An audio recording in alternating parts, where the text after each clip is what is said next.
Վերջի շրջանում շատ են մարդիկ հարցնում կամ անհանգստանում, որ իրենց մոտ կասկածներ են առաջանում հոգևոր կյանքում ու այդ կասկածները հոգևոր տարբեր իրականությունների կամ խորհուրդների հետ կապ ունենալ։ Դեպի Աստված տանող ճանապարհին հիմնական խնդիրը, հիմնական խոչընդոտը մեզ համար այդ բնականաբար մեղքն է։ Բայց միայն ասել, որ մեղքն է, դրանով սահմանափակվել նշանակում է իրականությունը ամբողջությամբ չնկատել կամ իրականության ամբողջությամբ չանդրադառնալ։ Բնականաբար մեղքը ունի այստեղ շատ լայն դրսևորում եւ ես չեմ ասի, որ միանգամից ընդգծենք, որ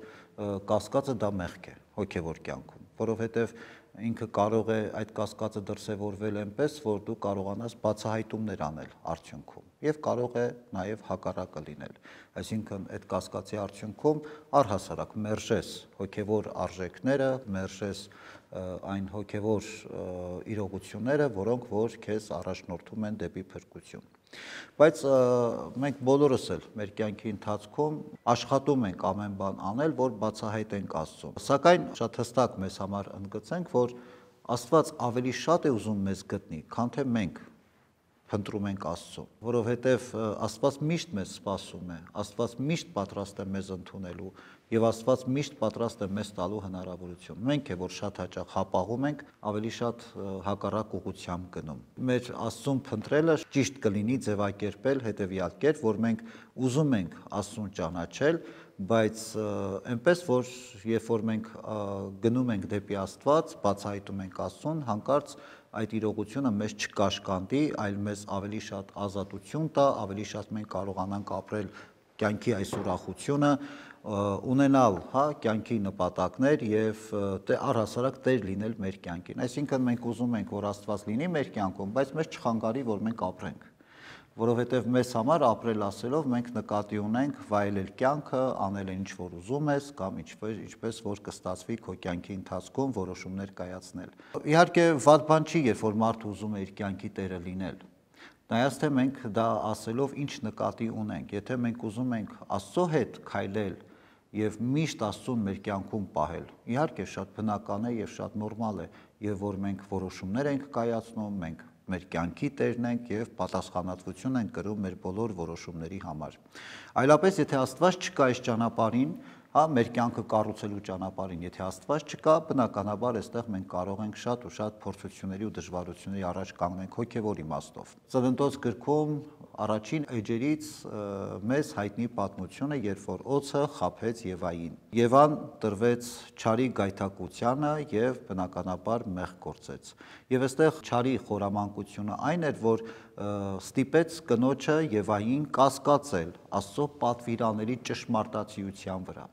Եվ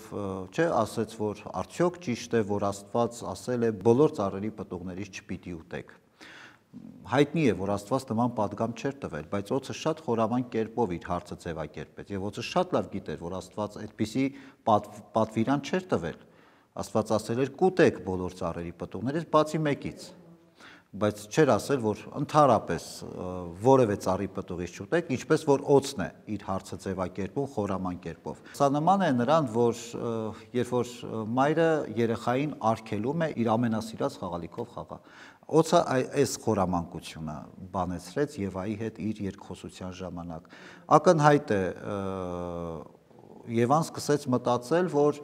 Աստված գուցե ինչ որ բան ուզում է իրենից պահել, իրենց չտալ կամ մարդու համար ինչ որ բան խնայել։ Եվ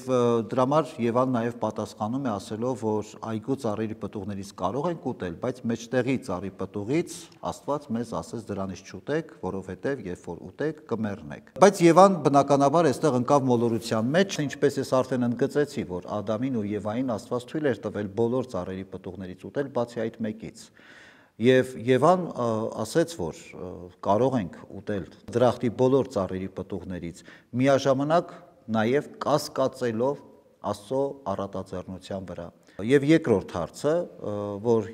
կյանքի ծառը գտնվում էր այգու կենտրոնում,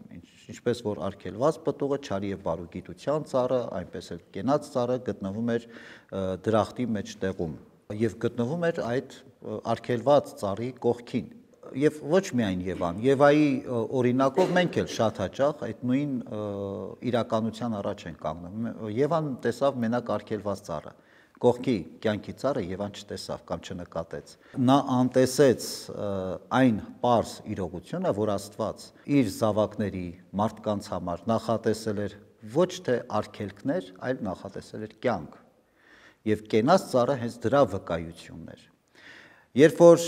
մեր կյանքում ավելի շատ ենք մենք մեր արգելքներին ուշադրություն դարձնում կամ կենտրոնանում, քան մեզ տրված ազատության ու մեզ տրված հնարավորությունների վրա, բնականաբար այդ արգելքները մեզ համար դառնում են կարծեք թե անհաղթահարելի։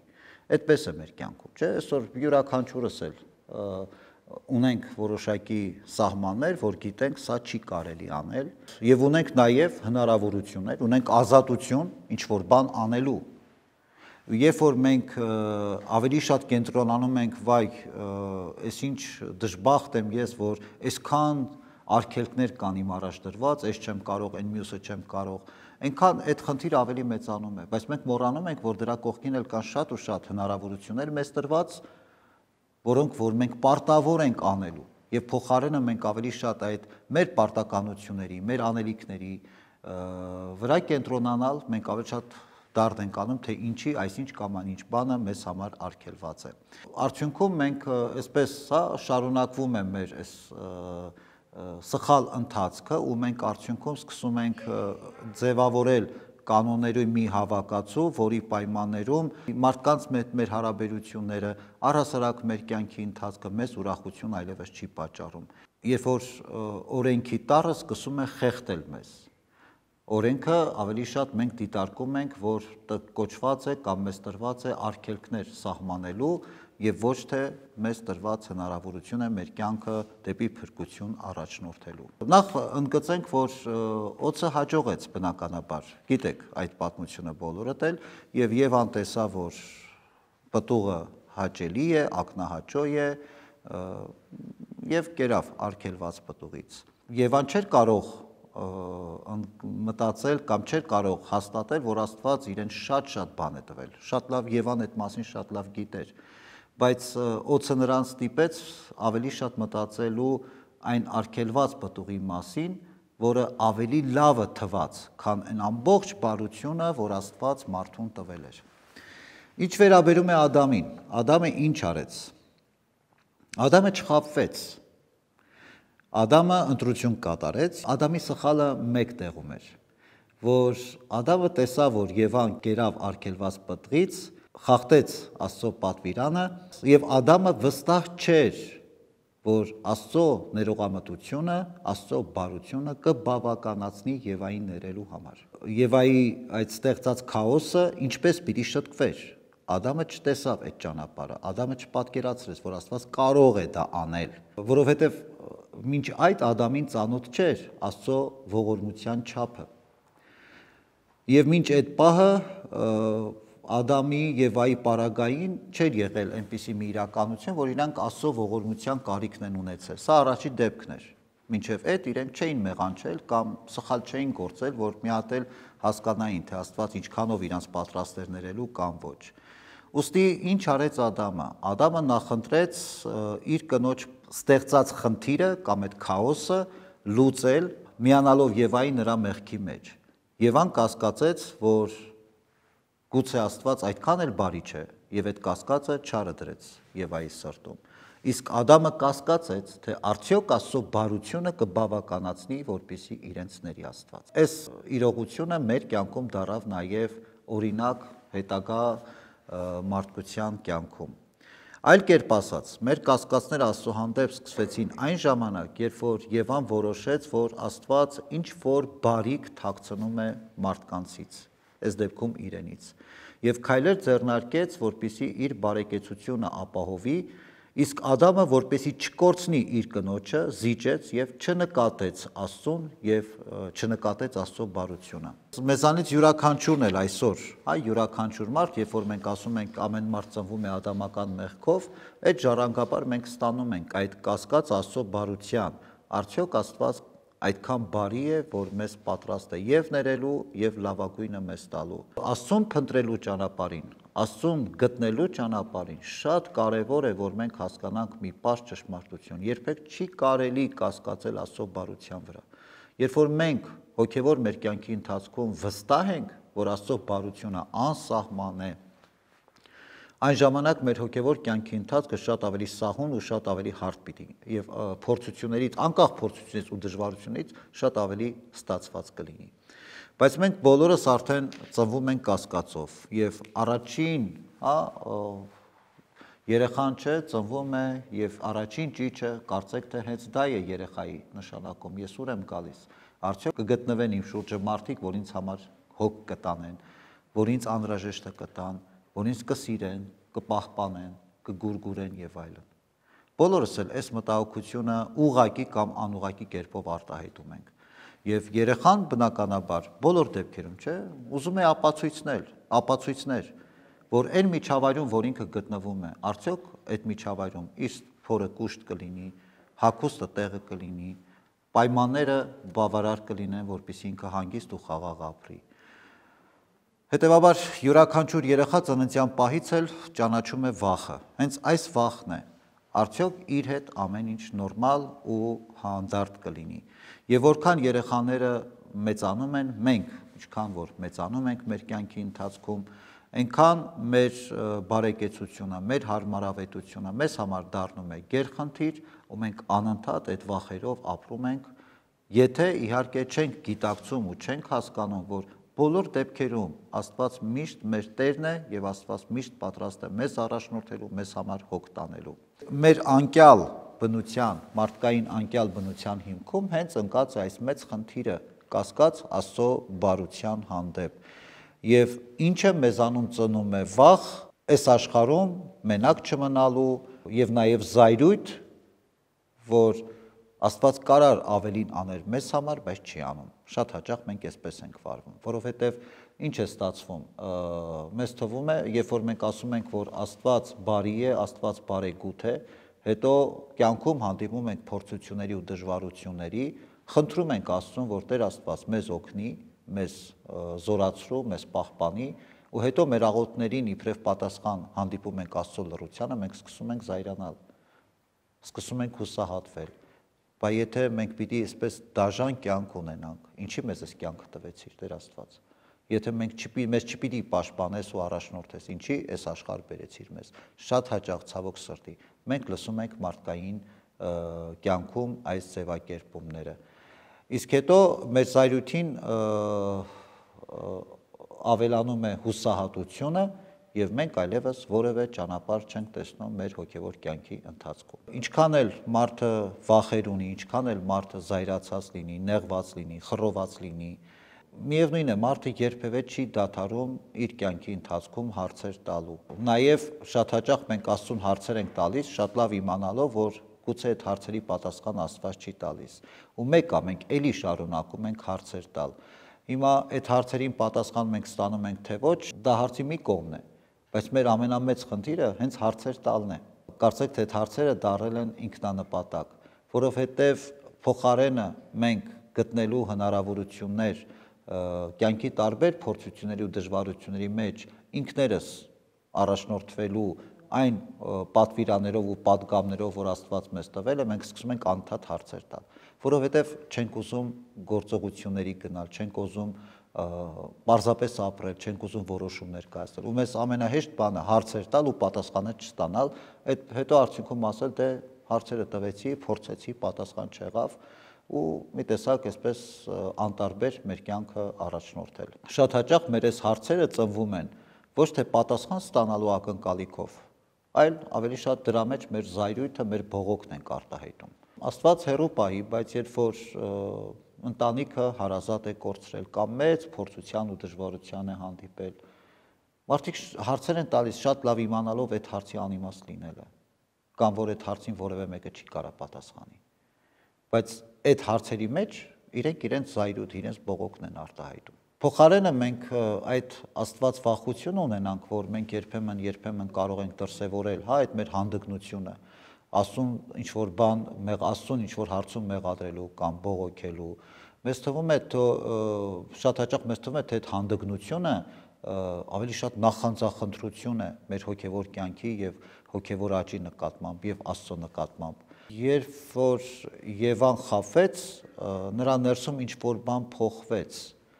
երբ որ կերավ ալքերված պտուղ, ինքը դրանով մի տեսակ մարտահրավեր նետեց Աստծուն։ Մի տեսակ սա էլ Եվայի բողոքն էր, երբ որ ինքը կերավ արգելված պտուղը։ Աստված ինքը անդադ պիտի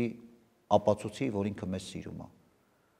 Այս ամենամեծ սխալ ընկալումն է, որ մեր կյանքի ընթացքում դրսևորվում է։ Հավատացյալների շրջանակում էլ այդպես է։ Մենք ինչ որ անընդհատ սպասում ենք, որ Աստված ապացուցի, որ ինքը մեզ սիրում է։ Աստված դրա կարիքը չունի։ Աստված երբեք որևէ մեկին որևէ բան չի ապացուցել։ Աստված իր կյանքը տվեց, բայց էլի ոչ թե ապացուցելու համար, որովհետև դա իր սիրո դրսևորումն էր, ուրիշ կերպ ինքը չէր կարող։ Դա մեզ ինչ-որ բանում ապացուցելու հարց չէր, այլ պարզապես իր առաքելությունն էր, իր ծրագիրն էր փրկagorցության, որ Աստված իրականացրեց հանուն մեր հոգու փրկության։ Ամենամեծ խնդիրը, երբ որ մենք կասկածում ենք Աստծո բարությանը, կյանքի փորձությունների ու դժվարությունների մեջ, այդ կասկածները ժամանակի ընթացքում վերածվում են նաև անվստահություն մեր ուժերի, մեր կարողությունների եւ նաև մեր կյանքում Աստծո ներգործուն զորության նկատմամբ։ Եվ մենք հանդգնում ենք հետեւյալ հետևությունը անել, թե Աստված մեկ է, մեզ չի տալիս այն ինչին մենք արժանի ենք կամ ինչի կարիք ունենք։ Հետևաբար մենք ինքներս պիտի վերցնենք այս կյանքից։ Ու մենք երբ որ մենք փորձում ենք ինքներս հասնելու ինչ-որ մի բանի, ու ինչ-որ բան այնպես չի ստացվում, մենք էլի սկսում ենք Աստծուն բողոքել, թե ինչու չստացվեց։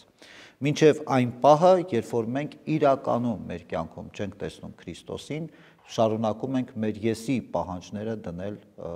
մարդ եւ Աստված հարաբերության մեջտեղում։ Հասկանալի է, որ յուրաքանչյուր մարդու եսը կարիք ունի սիրված լինելու, ընկալված լինելու, հասկացված լինելու եւ այլն։ Քանի դեռ մեր կյանքում մեր եսը ամենակարևորն է եւ մենք մեզանից բացի ուրիշ մեկին չենք տեսնում, մենք միշտ պիտի ապրենք այս վախերով ու այս կասկածներով։ Ինքներս մեզ փնտրելու փոխարեն մենք իրականում կարիք ունենք Աստծուն փնտրելու։ Մեր եսի ցանկությունները մի կողմ դնելով։ Փոխանակ մենք մերժենք մեր սեփական եսը եւ մեր եսի փառաբանությունը կամ պաշտամունքը այն ներկայացնում ենք իբրև ավետարանական մի ճշմարտություն, թե Աստված ասել է սիրիր ինքդ քեզ։ Իհարկե Աստված այդպես չի ասել։ Աստված ասել է սիրիր դիմացին ինչպես ինքդ քեզ։ Բայց այդ չի նշանակում, որ դու պիտի կանգնես ու քո անձը փառավորես։ Դա նշանակում է, որ քո մեջ դու պիտի գնահատես Աստծուն, Աստծո պատկերը։ Քո եսը այն եզակի հնարավորություն է, որի մեջ դրսևորվում է Աստծո պատկերը։ Եթե մեզ առաջնորդում է մեր եսասիրությունը, զարմանալի չէ, որ Աստված մեզ թվում է այնքան հեռու ու անտարբեր մեր խնդիրներին ու դժվարություններին, քան երբևէ դա եղել է։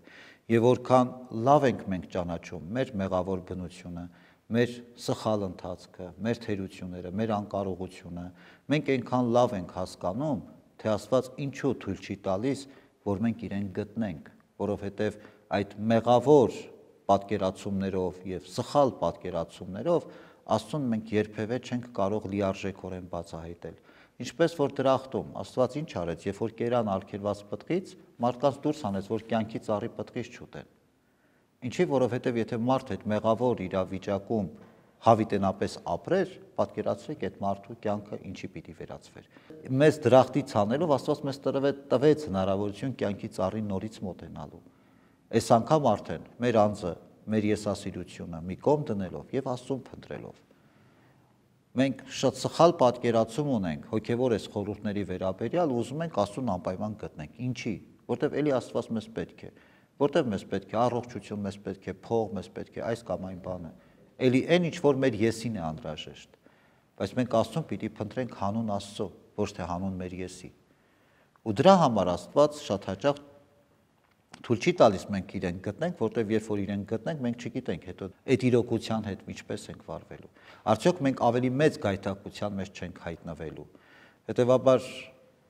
առհասարակ կյանքում էլ այդպես է։ Կասկածով ձեռք բերվածը երբեք քոնը չի մնում։ Եվ նույնը նաև հոգևոր կյանքում, եթե դու կասկածանքում ինչ-որ բան պիտի բացահայտես, երբեք դա քոնը չի դառնա։ Եվ հոգևոր կյանքի մեր ամենամեծ խոչընդոտը հենց այստեղ է։ Կարող ենք շատ բաներ թվարկել, բայց ամենամեծ խնդիրը, որը ուզում եմ ընդգծել, հենց այդ Աստծո բարության հանդեպ կասկածն է։ Անընդհատ այսօր դա դրսևորվում է մարդկային կյանքում, մանավանդ այսօրվա մեր իրականության մեջ, երբ որ այսքան դժվարություններ, այսքան փորձություններ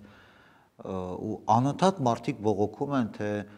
արդյոք Աստված այդքան բարի չէր, որ թույլ տվեց այսքան բան մեր ժողովրդի գլխին տեղի ունենա, այսքան դժբախտություններ, այսքան արհավիրքներ, այսքան փորձություններ։ Գուցե շատ դժվար է այդ հարցերին պատասխանելը,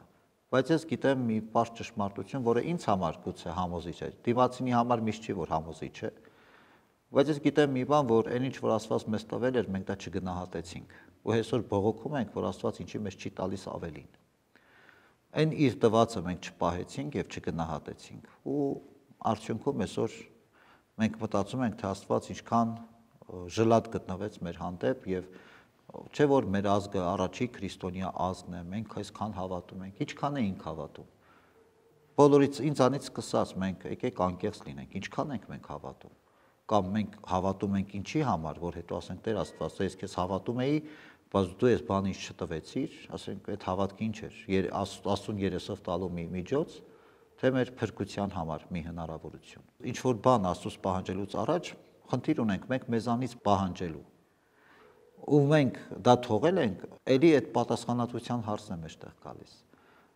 Նորից անդադ Աստծուն հարցեր ենք տալիս, գիտենք, որ այդ հարցին պատասխան չի լինելու, բայց այդպես հեշտ է։ Անդադ մեղքը, սխալի պատճառը մեզանից դուրս տեսնելու համար։ Եվ եթե շատ կարճ, շատ ամփոփ, ուրեմն հոգևոր կյանքի մեր ամենամեծ խոչընդոտը Աստծո բարության նկատմամբ կասկածն է։ Ուրիշ ոչ մի խնդիր մենք չունենք։ Երբ որ մենք իսկապես վստահենք Աստծուն, որ Աստված բարի է, որ Աստված ամենակարող է, որ Աստված միշտ մեզ հետ է, Աստված միշտ մեր կողքին է, թեկուզ փորձությունների ու դժվարությունների մեջ։ Եվ մենք կարողանանք մեր կյանքում թե դժբախտությունը, թե ուրախությունը Աստծո ձեռքից ընդունել, մեր կյանքը իրականում կփոխվի։ Եվ մենք դրախտը կկարողանանք վերագտնել միայն այս ձևով, որովհետև այդ նույն պատճառով Ադամն ու Եվան կորցրեցին դրախտը։ Դրախտ վերադառնալու ճանապարհը հենց դա է Աստծո բարության նկատմամբ անխախտ վստահությունը։